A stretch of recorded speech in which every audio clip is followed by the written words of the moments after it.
Welcome to this week's Treasury Career Corner podcast, where I interview Treasury professionals about their Treasury careers. Each and every week, I talk to them about how they've built their careers, where they are now, where they see both themselves and the Treasury profession going to next. Let's get on with the show.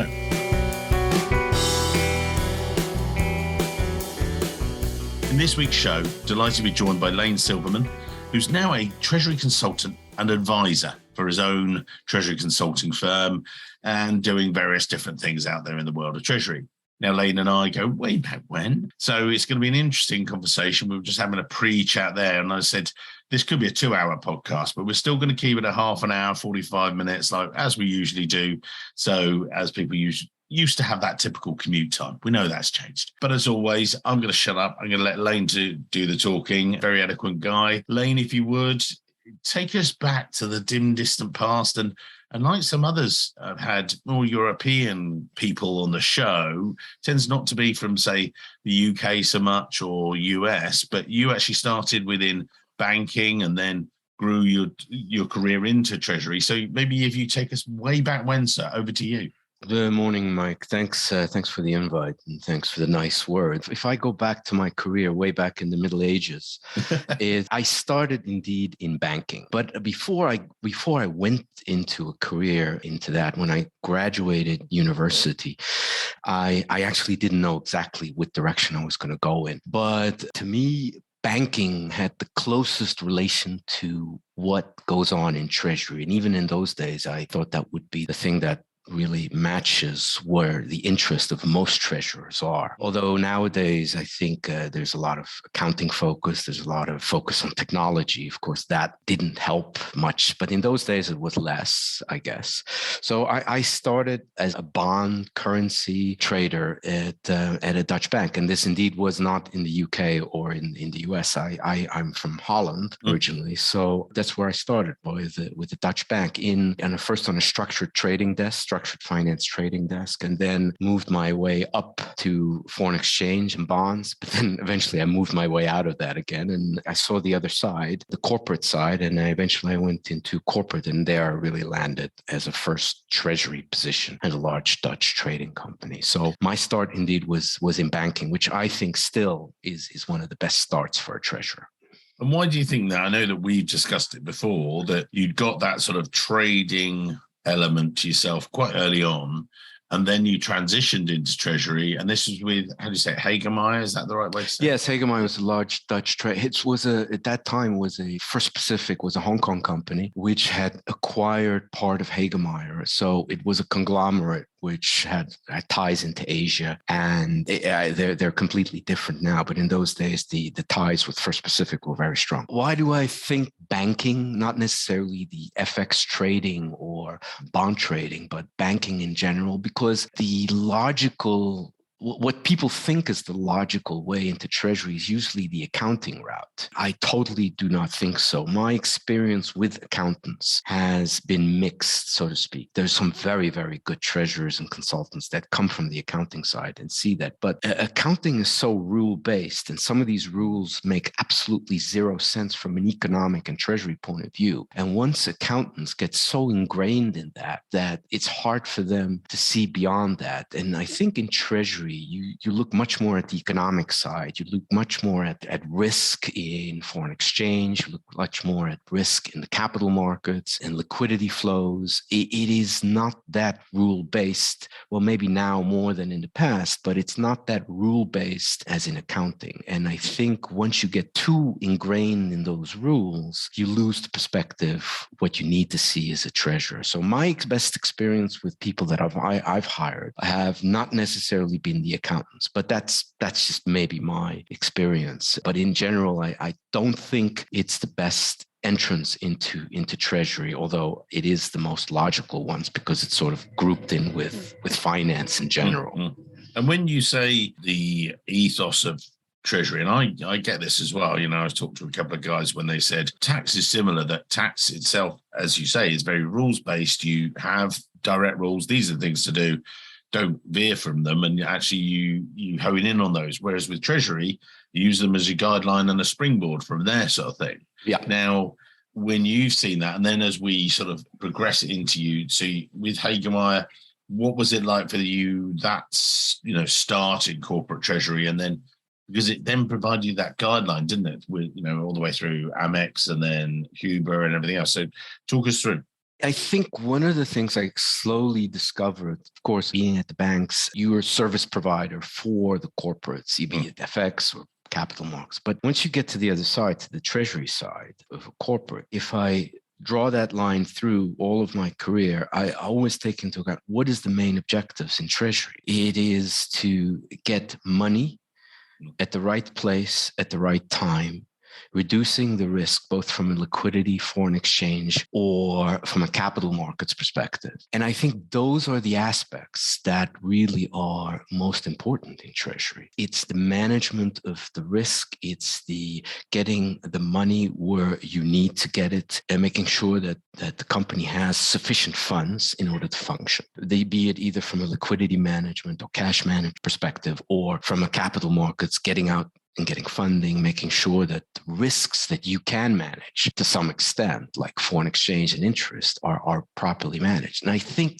that concept has always been with me throughout my career, that's my main objective. That's what I'm put on earth for, so to speak, in these corporates. And I think since the banks provided those products and provided those tools to corporates, be it through hedging, be it through capital markets advisory, be it through funding products and other structured deals, I think that's what I go back to what I said earlier is the best preparation. But that basically has been important in all the companies, either be it through at Hagemeyer, which is a trading company, or even at American Express, which is, again, sort of a bank, but not really, because they also provide travel services and card services. So the whole liquidity aspects is a little bit different than a bank, but more similar. But then later on, when I went into the large chemical companies I worked for or the commodity companies, it's that liquidity and funding aspects that are very, very important for treasury. And I think that's the aspect that you have to go in with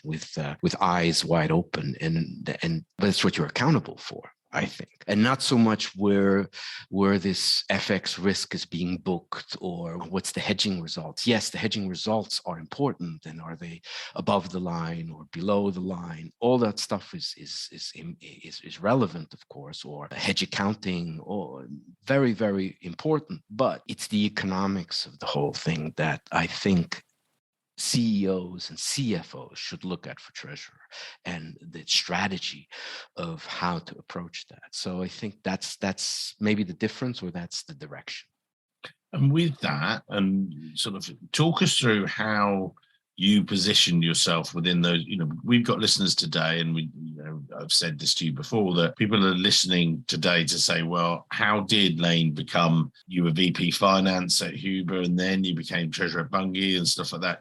Talk us through how you got those roles, how you positioned yourself. Was it through getting to know people? How did it progress? What, again, because people are thinking, right, this is great, and he got that start, but how did he then make the moves? How did he set himself up for that success, as it were? Well, it's all relative, but in a sense, success. But I don't think I really set myself up for anything. I did what I liked, which was first banking, and then I jumped over to corporate because I saw there was an opportunity there to apply what I've done. But after that, I had a broad enough experience, and I think that's irrelevant. A broad enough experience in the various aspects of treasury, be it FX, be it capital markets, be it funding, be it other types of risk management, that when I applied for a new position, it was always a level up. But I never thought I really could do it, because I thought, I don't have enough experience. This is missing from my resume. But I did it anyway, because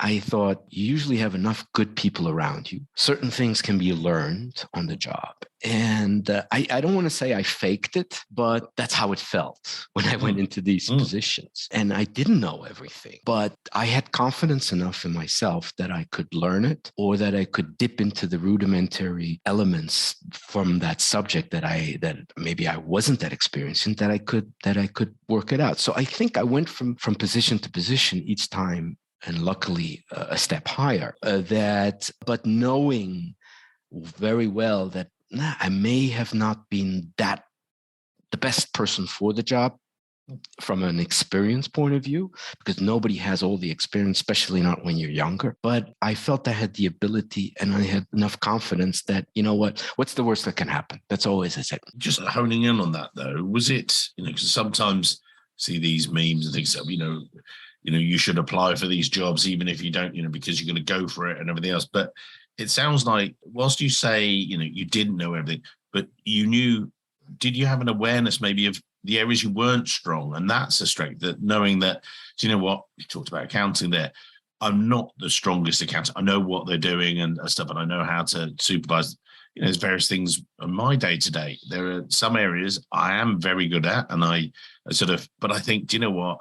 I could keep doing that, but I need to beef up on these areas, or I'm going to get an expert in for our website or for various other bits that you think, do you know what? I'll use someone who's 10 times better than me, 100 times better, but I know when to use them and things. That sort of being that, as you say, in the circus, you're sort of conducting everyone around you and saying, right, I'm bringing those guys, bringing those. Is that the sort of way of doing it? Yes, that's exactly what I did. And right. Because it was indeed that awareness of the areas that you're not good at, and don't fool yourself, and definitely do not pretend. But it's the areas that you're not good at where you basically ensure or try to ensure that you have people around you who are good at that, but you know enough about that to be able to assess whether they need to go in direction A or in direction B. I think that's the relevant part, and especially early on in your career, you need to do that. But the other part is the areas that I was good at, and enjoyed. You make sure also, even when you get more to the top, that you keep your hand sort of in there, that you do enough things yourself, because completely let go and delegate everything, especially early on in your career, is not the way to go. And I think that's the important thing to do. And also the areas that you're expert in are, for most people, the fun part. It doesn't mean that you completely let go of the other areas that you're not that good at. But as you said, the awareness of the things that you need to brush up on, not good at, or just don't have the experience in, is very important. Be honest with yourself in that sense. And I've even to this day, that's what I've done. And you hire for your weaknesses, I think. Excellent. So then talk us through, if you would, just, even if it's, and we'll get up to JTI in a moment, but, what it was like as you reflect on those treasury experiences of being within finance at Chemicals Group and, Bunge, and then coming at, sometimes with US corporate sort of thing, or when I'm recruiting, someone said, oh, I want them really to have FMCG. And I said, look, treasury's portable. You sort of try and say to people, really, it's helpful sometimes. But, did you find that at all, or just give us a quick sketch of those? Yes, I think when you said, indeed, I'm sure when you deal with U.S. clients, they want industry experience. Yes. And from a treasury perspective, yes, you have to know something, especially if you go out to the capital markets and represent the company. You have to know what they do, but you can brush up on that. I mean, or you take the investor relations with you, or you look at their presentation. So I think that's easy to represent, to learn. And if there's really questions on strategy, like an equity meeting or roadshow, you'll have the top guys there anyway. Even if you know as much, they want to hear from the top guys. So coming back to the industry experience, if you look at my career, and believe me, I'm not God's gift to treasury. I mean, I went from banking, although that was a trading. I wasn't in the treasury of the bank, but then I went to a trading company, a pure trading company, which was the Dutch company Hagemeyer First Pacific. Did the treasury there, and then I went back to banking, sort of American Express, a completely different environment, but the elements of capital markets, FX risk, cash management all stayed the same. And the proof is that I went then to a industrial chemical company, where you did the same thing, a little bit different emphasis, but that's not necessarily because of the industry. It's usually because of the financial situation of the company where the emphasis is. Because if you look after the chemical industrial company, I went to Bunge, which is a large trading company, also producer of fertilizer, etc. And they're one of the biggest grain and soybean traders. And there the emphasis was capital markets funding and also cash management, also to extent FX risk. But where the emphasis emphasis lies in all these areas of treasury is not so much, in my opinion, the industry, although of course retail has much more smaller cash management kind of structures than if you take a large industrial conglomerate, but they also need funding, and whether a company needs funding or not is their financial situation. I think I think more than an industry, it is the level or the status of the company and where are they in their life cycle? Are they just ramping up, or are they already at the top? Are they divesting? Are they in an acquisition mode? Have they made huge acquisitions abroad that usually their FX and their cash becomes more relevant, their trapped cash? These kind of things are much more relevant than whether they make cigarettes, underwear, shoes, or turbine engines, in my opinion. At least that's my well, no, and I agree. And that's one of the things that I've observed. And I've said to people that when I did this, I think I spoke about it, this North American Association of Treasurers, and they were saying, well, what are people looking from their treasurer? And I said, well, it depends. And then they were like, oh, right. It's a catch-all question. But the fact was, what I was talking about is exactly as you say, they're like, are they debt laden? Or are they cash rich, or are they going to move from one to the next, or where are they in the life cycle of the business? Are they a startup? Are they a well-established company that's about to divest of everything, or are they a company that's suddenly gone on an acquisition trail, or what's the life cycle of their products? All of these then impact differently on the life and the skills of a treasurer. And you brought that out yourself. And then, so talk us through then, if you would, maybe how you made some of those moves, just because I want to get into JTI and maybe explain for the audience that was the most recent role. But talk us through the steps from Huber and then go from there. Actually, when I was at Uber, it was an interesting company. It was, first of all, a privately held company. Just telling you this for the background, that had huge plans to make various large acquisitions and become this large conglomerate. And that was during a period where I was at American Express then, and the guys that were at Uber were all hired from 2 companies ago from Hagemeyer. And these were all relatively experienced people that came from other large corporations. And Uber had plans to acquire huge companies. They were going to do a reverse acquisition into this large chemical company and then be the masters of the universe, sort of. But that all went to hell in 2001, and then the crisis followed. So we were sort of gearing up to make huge acquisitions, had already issued private placements and other bonds and got lines. And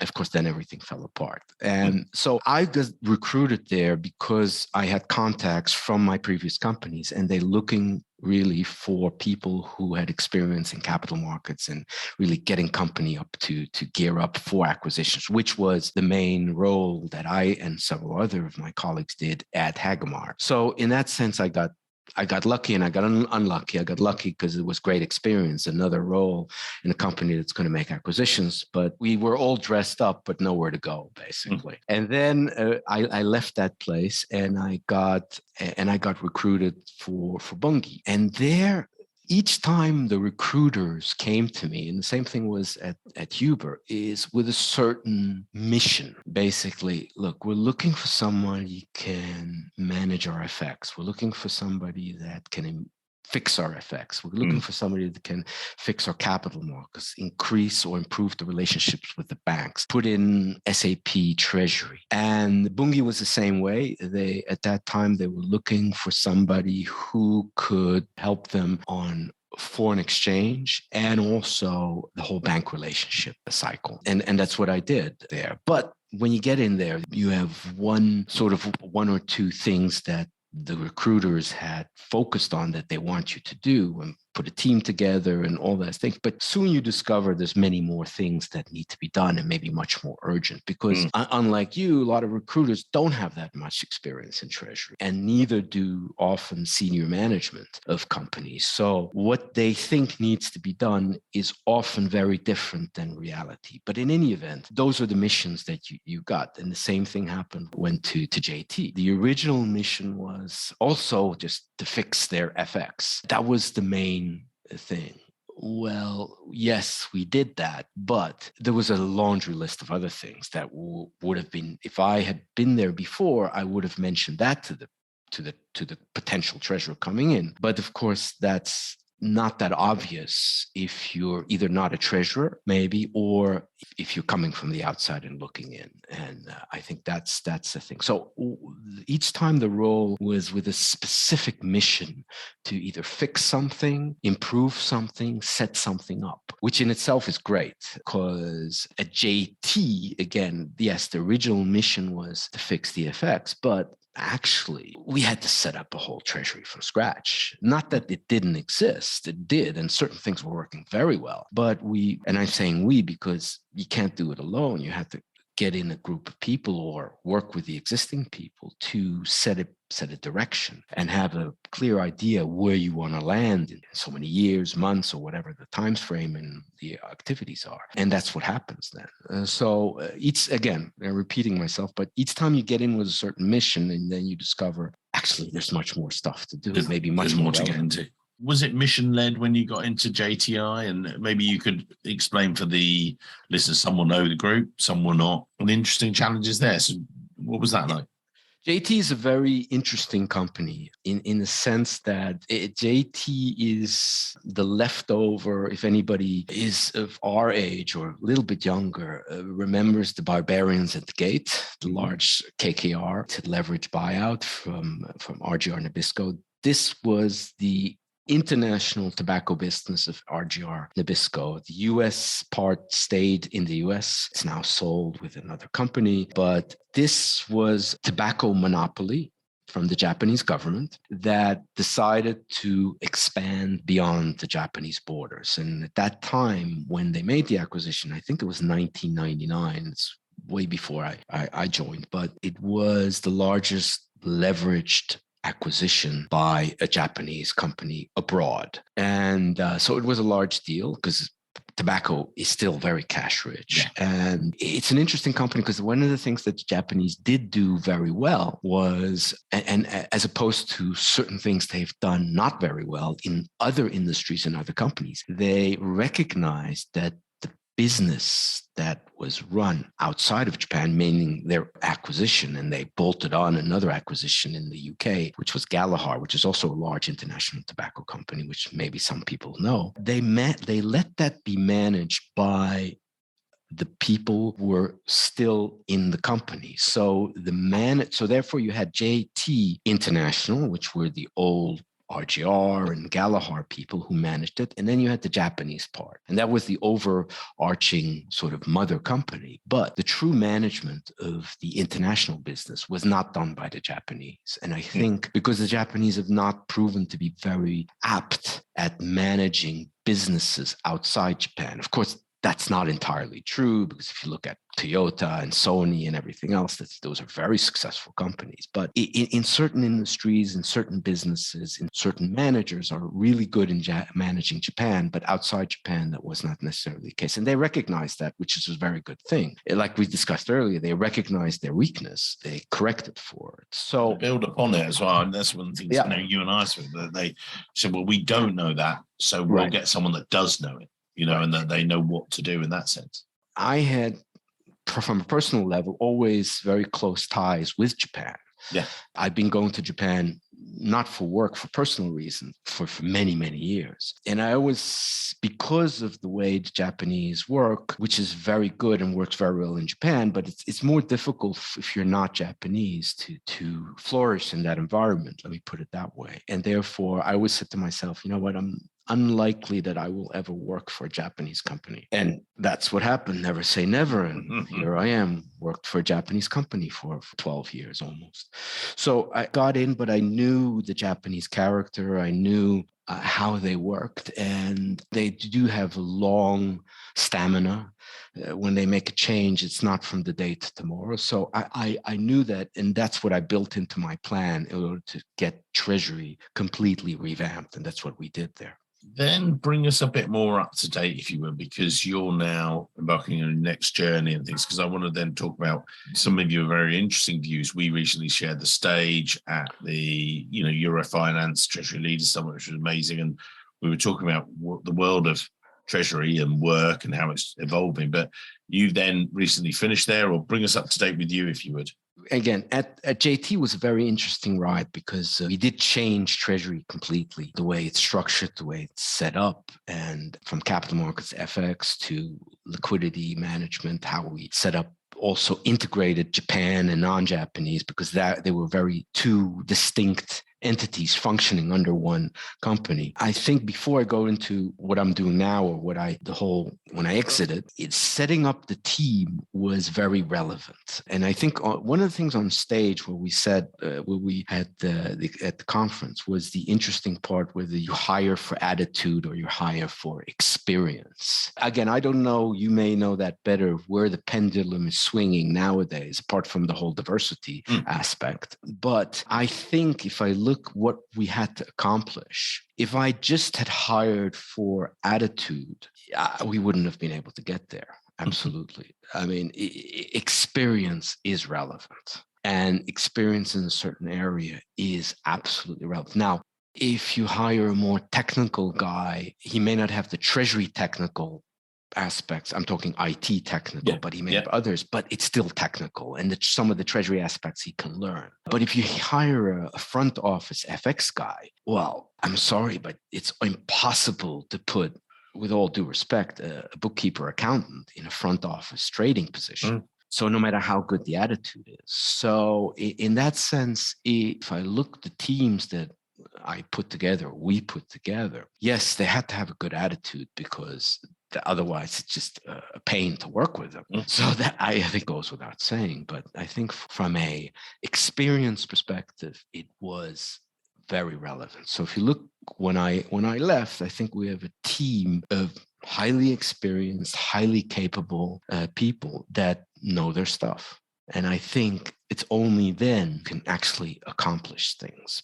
I think for the listeners, they might not quite understand exactly where you're leaning that way. And I'll describe it, if I can, in my words, that, as you say, it's putting people into the place where they're going to, thrive, rather than, as you say, trying to, force someone down the line of let's not use their skill set. And that's what you're talking about, that it's about getting the best out of people, because you've done that very effectively with the entire team at JTI and everything else previously. Now, as we sort of move into this new way of working and working from home, and this, more flexible, and perhaps you and I have experienced our careers, how do you think that's going to reflect on those people and hiring and the future? What do you think people listening today, and they think, oh yeah, crumbs, we're in that situation where we have to hire.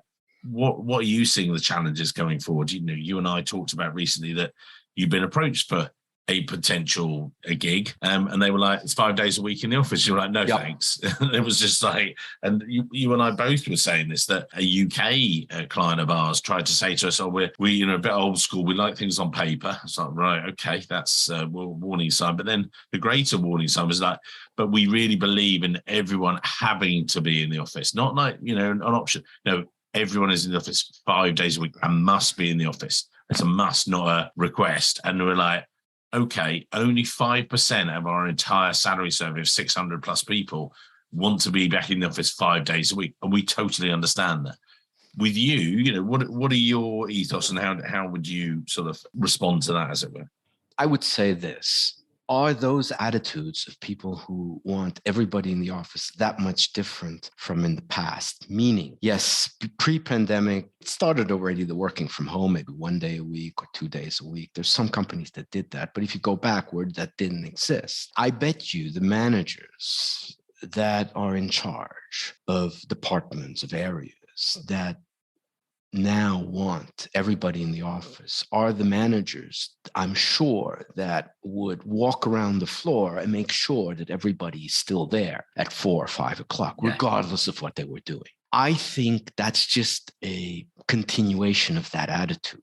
And I don't want to work for people like that, because it's putting form over substance. Yeah, love it. And I think that's the problem with that. I think the attitude of being in the office all the time, that you have to be in the office to meet people, to interact. I understand that, and I think that's good. Unless the team has already been together and there's no new people, yes, then you can suffice. But even still, when at JT, when we were out of the office, we couldn't go back into the office, but we would meet in restaurants and discuss stuff there. So it's nice to have that contact, but that's a different type of approach than saying, I want you in the office, I want you there at 9, and I want you there till 5. And whether you're just sitting and sleeping behind your desk, maybe you care, but it doesn't matter. I need to show that I'm in charge. And if that's the way these managers feel that they have to show to their seniors that they're in charge, there's something seriously wrong with that. So I think that a reflection of those companies is more of an attitude problem than anything to do with true efficiency or thinking that it doesn't work, because it will work, I think. So anyway, that's my reflection of that. And I with JT, everybody was very good with that. I think now I've left, but I think now it's 2 days in the office, choose which day, and as long as the stuff gets done, I think that's the main thing. Yeah, it's about achieving that as well, and I agree. And I think it's fascinating when you put it that way. And yeah, it's a new way of working and things. I mean, we've taken a lot of your time actually. It's flown by, sort of thing. We're not quite not quite at the end of the office, and the end of the episode rather, talking about office working and everything else. I mean, just on that, we touched on working from home, and I think that was interesting. I know that when we spoke, the future of Treasury, what are you seeing as coming down the line? You know, if you're looking into your crystal ball sort of thing, what are you seeing as the thing that people need to be watching out for, or what's in the back of your mind, as it were? At the conference that we were, you already saw some themes that are new. I think new in the sense of the magnitude in which it's hitting Treasury, and which is a reflection of the time. I think one of the things, of course, is ESG is hitting Treasury hard, and some companies harder than others. I think companies need to get ready for that. So I think treasurers need to be on board on that. And sometimes if it's linked to financing, if the companies need financing, it will be linked to financing, and in certain industries they will have to prove, as that goes further and further, meaning the requirements on ESG, because the banks and a lot of the financial institutions, meaning insurance companies, are sort of the gatekeepers of that. So I think that's a new area in Treasury that treasurers will have to come up to speed, whether they like it or not. I think the other one, but that's always an ever-evolving facet, is, of course, technology. I mean, there are more and more companies, I'm not talking the original or traditional treasury management system providers like Kyriba or Wall Street, but SAP, for instance. A lot of people have SAP, and SAP Treasury was never the best, but it's now really taken a step with S4HANA to a new level. So I think it's very important that treasurers understand the architecture and the structure and the implementation of those things. I think those are important. Other than that, I don't think anything else. There's much more FX volatility. Well, if you go back 20 years, there was maybe even more volatility. Yeah. So I don't think that's anything new. I think those things are just aspects that you need to be aware of. But I would say the technology, and by the way, related to that is, of course, there was also some brief discussions on cryptocurrencies. Well, I mean, it's such a small part right now. Is that going to go further? I don't know. I mean, it's now in a world of pain right now, the whole crypto environment. So it's not something that really is going to play a major role for companies right now, but it could. But related to that, in certain countries, is the central bank digital currencies. That may be something that both banks and companies need to familiarize yourself with. So I think, in general, Treasury is becoming less esoteric in the sense that it's the relationship with ESG helps them get much more in a relationship to what other parts of the companies have to do. Yeah. Because if commercial and production has to be focused on environment, well, so does finance. That may have not been always the case in the past. And then the technology part will have to be really, a treasurer will have to know his stuff on technology, and he cannot get away with just being an ex-banker or trader. Yeah. You need to know the ecosystems and all the Yeah, and all the mechanics and things. So as we do in each, we'll put the LinkedIn details for Lane in the show notes. And I talked to Lane actually before that we're closing the show now, just slightly tweaked it a little bit. I hate to hear myself just saying, oh, let's meet in the real world. So what we do now is we'll put Lane's details and LinkedIn. So connected, great guy to have in your network, and he'll be at various conferences and things like that. But as always, we're going to give Lane the final say today. What are the closing words of the show, sir, that you want to give? And I'll, for a change, shut up and let you do the talking. Over to you. I thought about this, and of course, I can say the things about technology and the capital markets, and it may be something I was thinking about that's more up your alley from a hiring or looking for a position perspective. I think one of the things I would like to say is I have done that to some extent. When you're looking for another position, not when you're starting out. When you're starting out, grab any position where the Treasury Department does a lot of interesting things that you can learn. But later on, when you're in the mid-level or further on in your career, I think there's two things that maybe not everybody necessarily looks at. Is look what we said earlier, look at stage of the company, what they're doing, see if that fits what you want to do, either be it in funding or FX risk. But just as important, and that's harder to generate, make sure, if you can, that the senior guys, the non-financial guys in the company are savvy financially, because I think that's something that in a lot of companies I see that's lacking, where the CEOs and the senior guys are either marketing guys or engineers, and they know zip about finance. And therefore, whatever you do in Treasury, whatever strategy you come up with, yes, it may be appreciated as an end result, but you have nobody thinking with you. You have nothing to bounce off on. So I think if you can, when you look for a new position, make sure that the companies overall are financially savvy. That doesn't mean that they have to be super successful, but at least that there's that spirit in the company, that finance is, I would say, the blood of the company. May not be the heart, may not even be the stomach, but it definitely is the blood of the company, where cash is king. Hello, it's Mike here again. I hope you enjoyed this week's show. If you did, then maybe you want to follow the show or subscribe, depending on where you listen, whether that's iTunes, Spotify, or another great place to listen to the show from. It's totally free and means that you'll be the first to see each and every week when we release a new show. And maybe whilst you're there, you could even leave a quick review. Reviews and ratings are among the most important metrics for a podcast to effectively rank. And as you can probably appreciate, the podcast is a lot of hard work to produce every week. It'd be amazing. Just take, say, 20 seconds, leave a quick review of my amazing guests and their great career stories. We'd really appreciate it. Thanks very much, and I can't wait to see you soon.